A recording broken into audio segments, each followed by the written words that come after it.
And welcome back to another episode of the Game Engine series. So what's today? Well, today is Abstraction Day. We're going to take our OpenGL code and put it behind structs, clean it up, and just make our run function look a lot better, look a lot cleaner, nicer, easier to understand, because a lot of the OpenGL functions, they're pretty verbose. So the goal is we want someone to be able to come into the code and just be able to read it line by line and be like, okay, yeah, I understand what's happening here. And again, I know this isn't the most exciting, but I appreciate anyone who's here for the ride, following along in the code. We're going to get into interesting stuff. After this, I'm thinking doing the event system. That's a big chunk of code. That's a big chunk of work, but I know we can do it. I think that'll be the next episode. So give a thumbs up if you're excited for that. And again, I appreciate all of you for just being here, viewing. Let's get into the code. Okay, and we're back in the code. So what did we do last time? Well, let's just run our code. And yes, so we have the quad through our index buffer. So as I said before, we are going to be doing some abstractions. So what does that look like? Well, we're going to take a lot of this OpenGL code that we have down here and abstract it away into structs and functions. That should really clean up a lot of this code in here and reduce the amount of lines. So let's get into that. So first thing we're going to do, I'm going to do graphics / say OpenGL. And then we're going to start with our buffers. So do buffer.zig. So we open that up. Let's start writing code. So same as before, we're going to need our C. So it's c.zig, and we'll need OpenGL or glad, of course. c.glad. So we're going to write both the vertex buffer and index buffer in here. They're both very similar, so let's just get that going. Let's do vertex buffer equals struct, and it will need an ID, and we'll need to initialize. Let's write our init functions. Init and vertices const f32s, and it'll return a vertex buffer. Okay, so now we're going to get into kind of the similar OpenGL functions that we see in root. So we go var to vbo, vertex buffer, and ID equals 0. So now we can create that buffer, gl gen buffers 1 and vbo.id. So now we can do gl.gl bind buffer, and this will be the array buffer, and we'll get that ID that we just fetched. Okay, and then we actually have to bind the data that we pass in through our parameters. So gl buffer data and gl array buffer, same thing, and int cast of size of, we have f32s as input, and we have vertices.length of them. We'll also pass a pointer to the data, and it's just static draw. Okay, and then we'll need a couple helper functions. So let's do pub, vertex buffer, and void. gl, let's do the bind buffer, and just like we did above, gl array buffer, and at the ID. I guess I can go even one more here. Yeah, so again, hope this is a bigger size for everyone. And then unbind, vertex buffer, void. And then, so technically with OpenGL, we don't actually need self in this case. So you can either make this a static function. I don't like doing that. I like being able to do something like, if we have our vertex buffer, I like just be able to call unbind on it instead of like this. If you want to make it static, totally up to you. I just like this interface better. So bind buffer, gl array buffer, and 0. Perfect. So now we are just going to do the exact same thing, but with our index buffer from last time. So let's just do a replace. So replace vertex with index. And something similar we'll do here is, so we'll do gl array and replace that with gl element array. And one more thing I'm going to do here is replace vertices with indices. And one last thing is it's U32s instead of float 32s. And still static draw here. Let's also just do VBO to EBO. Oh, and one thing I think I forgot to do both of these is return. We actually want to return the structs. Okay, and that's looking good. Oh yeah, one other thing that is helpful with index buffers is to keep the count, which we will see shortly when we actually start using it. Let's just do count equals indices dot length. Okay, so if we go back to root, so all the code we just wrote will replace, let's see. So yeah, we'll be able to get rid of this and these. But if you remember, all of the like array buffers and element array buffers are all bound, but bound by the vertex array. So what we're going to do is actually also abstract the vertex array, and then the buffers will be created inside of that. So I hope that makes sense. Let's just, again, get right into it. So let's do vertex array.zig. Perfect. Okay. So again, we need the C import c.zig and gl c.glad. And then we also will need, like I said, those buffers that we just wrote. Not built in, but buffer. Okay. So now let's make that vertex array. And now we'll need the ID, just like the buffers, and then we'll hold our references. So vertex buffer and index buffer. So now let's, again, just like before, write the init, and we'll take the vertices and indices. 232 vertex array. And then just a little different here, but initialize to 0, and then do glgen vertex arrays and bind the vertex array. Yeah, sorry, and then bind vertex array to the vertex array we just created. So now we can return, and ID is the val, and VBO equals. So now we can actually use the code we just wrote with the vertices. And I did spell vertices wrong here. And then if we go down to EBO, use buffer.indexBuffer init indices. Okay. And again, just like the other ones, we want bind and unbind. It's pub function, let's do bind vertex array void and gl bind vertex array self.id. And then also the unbind. And then just like the other ones, we don't actually need self here. Again, you can make it static if you want. We'll just take this function and it'll be 0. And one other function, just like how we are storing the index on the index buffer, or count, I mean. So let's do index count. And it'll be a usize, and return self, that index buffer count. Okay, perfect. So we just wrote a lot of code. Let's use it. So let's return back over to root. So now we have this val. Instead, what we're going to do is const val. Actually, sorry, let's get those imported. Let's do right here. Let's say, what should we call it? Vertex array. That's what it is. Import. It's graphics OpenGL Vertex array. We'll import that vertex array. Perfect. And then let's see. Let's go back up a bit. This val. So equals vertex array init. Pass those vertices and those indices.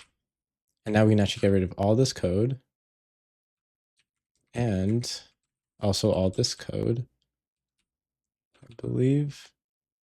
And then we will want a bind here. And we will always want right here. Yeah. So bind right there. So now let's try and run and make sure it still runs. Okay, so we do have an error. Oh, I know. Let's go down here. So we actually want references to both of these slices. So now if we try and run, okay, and there we go. We have our quad again. So like I said, if we look at what we just did, we're able to delete a lot of code.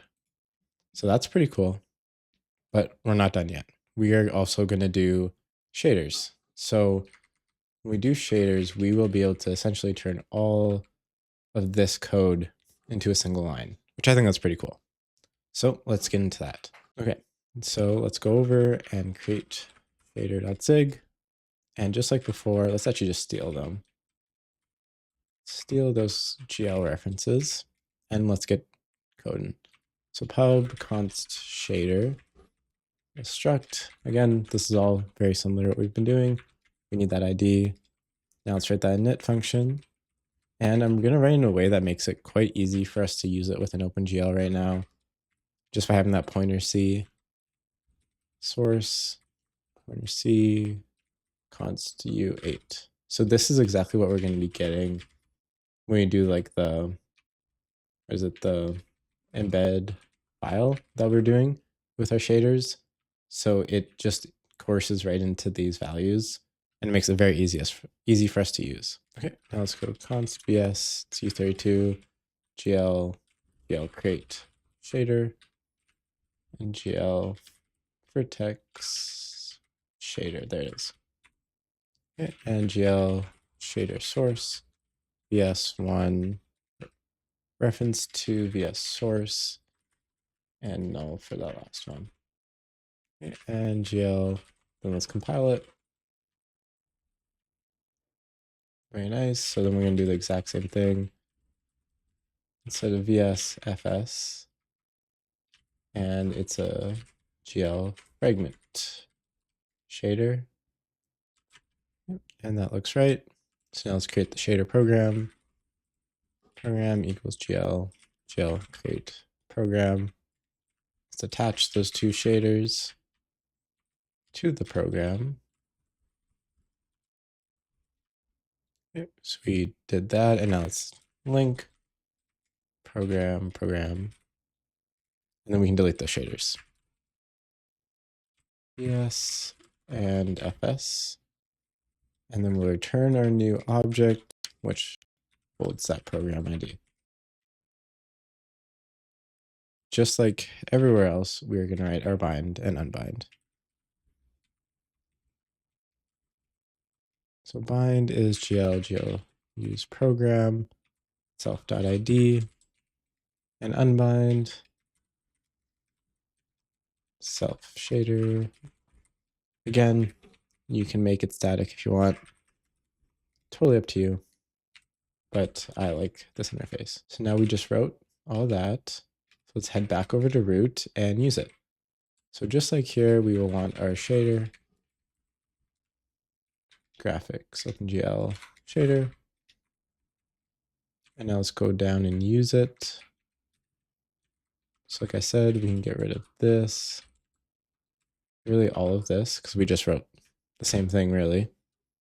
And const shader equals shader init vs source and fs source.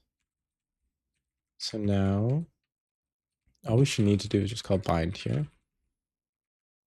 And let's see if we run it. There we go. We have our quad just like before. Okay. And I know we've written a lot of code, but I want to incorporate some better error handling here. So again, this is still quite a bit more code, but I just want to show how to do error handling. So optional, but I highly recommend, like in any production grade environment, you want to have good error handling. You want to know when something goes wrong. So as like I'm just throwing it in, I hope that this is pretty cool for some people. Haven't really shown errors in Zig yet, so let's just list out all the types of errors we can have here. So vertex shader creation failed, or fragment shader creation failed, or vertex shader. Again, pretty compilation failed, pretty similar things like fragment shader compilation failed, program creation failed, program linking failed, or just a generic OpenGL error. And don't forget the semicolon. Okay. So first one that's pretty easy to do is just see if our shader was properly created. So if vs equals 0, return shader vertex, oops, not shader, but shader error, vertex shader creation failed, and then error defer gl delete shader. Okay, and then we're going to essentially do the same thing, but for fs. And we'll say fragment shader creation failed and fs. So now let's check for the compilation errors. So we'll see if the compilation was successful. So vs is called success at 32.0 gl get shader iv vs gl compile status, and then we'll get that success variable. So if that success was unsuccessful, let's get the information about why. So var info log 512 u8 was not unbind, undefined, and then gl get shader info log vs, and then we'll just fill that buffer and pointer to that info log. And then once we get it, we can print it out. Let's make sure std is imported. Debug.print vertex shader compilation failed, and we'll print out y info log, and then we'll return shader error dot vertex shader compilation failed. Okay, very nice. And then we will just do the exact same thing after we compile our fragment shader. Let's do vs or s vs fs. Okay, and instead of vertex, it's fragment. Same here. And that looks correct. Now let's keep going on our error checking. So if program, this is an easy one, equals 0, so it failed, return shader error dot program creation failed, and error defer. Delete program. So again, all these error defers are just making sure we properly clean things up. Like let's say, so there's this error defer after we know we successfully created it.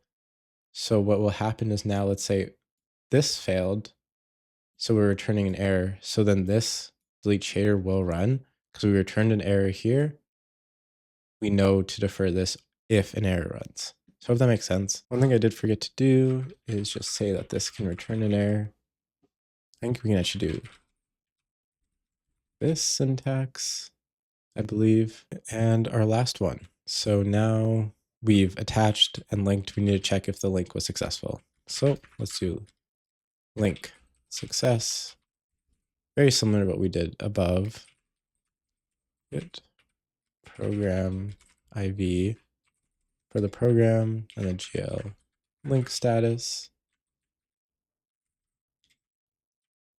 or link success, I mean. And if link success failed, then we want that same info log